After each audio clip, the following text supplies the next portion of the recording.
रंगोली पर दीपों की सजावट और फूलों की बरसात, पदयात्रा पर निकले संत प्रेमानंद तो छलक उठी सभी की आंखें।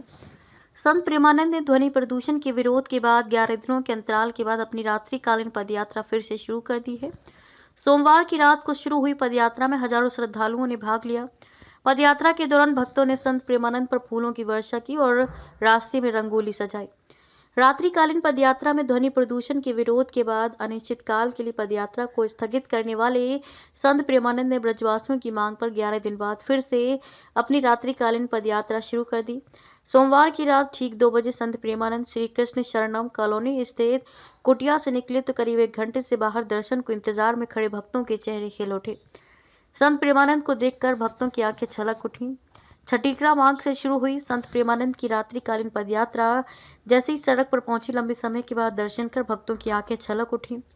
संत प्रेमानंद के चेहरे के भाव भी आज कुछ अलग थे। सभी भक्तों का अभिवादन करते हुए शांत वातावरण में पदयात्रा आगे बढ़ती रही। पुलिस फोर्स के घेरे में पदयात्रा आगे बढ़ते हुए एनआरआई ग्रीन कॉलोनी की तरफ बढ़ रही थी। रास्ते में भक्तों ने गुब्बारे का द्वार बनाया और सड़क पर रंगोली सजाकर दीपदान किया।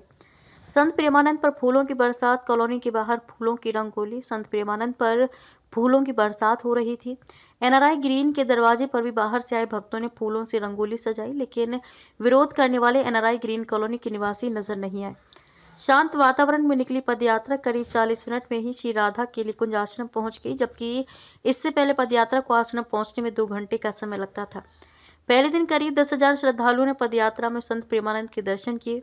सोसाइटी के अध्यक्ष ने मुलाकात कर मांगी थी माफी। रविवार को कॉलोनी के सोसाइटी अध्यक्ष आशीष शर्मा ने संत प्रेमानंद से मिलकर माफी मांगी और पदयात्रा उसी रास्ते से शुरू करने की मांग की थी। इस पर संत ने सहमति दे दी थी। सोमवार को एक बार फिर आसपास के निवासियों के प्रतिनिधिमंडल ने संत प्रेमानंद से मुलाकात की। कहा, पदयात्रा में दर्शन के लिए देश भर से 1 लाख श्रद्धालु प्रतिदिन आते थे। अब पदयात्रा न होने से सब मायूस हैं। वृंदावन में तो हरिनाम संकीर्तन होना ही चाहिए। हमें पदयात्रा से कोई दिक्कत नहीं है। हम आपके दर्शन से भी वंचित हो गए हैं। संत ने दिया था ये जवाब। संत प्रेमानंद ने कहा कि हमें किसी से कोई शिकायत नहीं है। कुछ लोगों को दिक्कत हुई थी और हम किसी को परेशानी में डालना नहीं चाहते।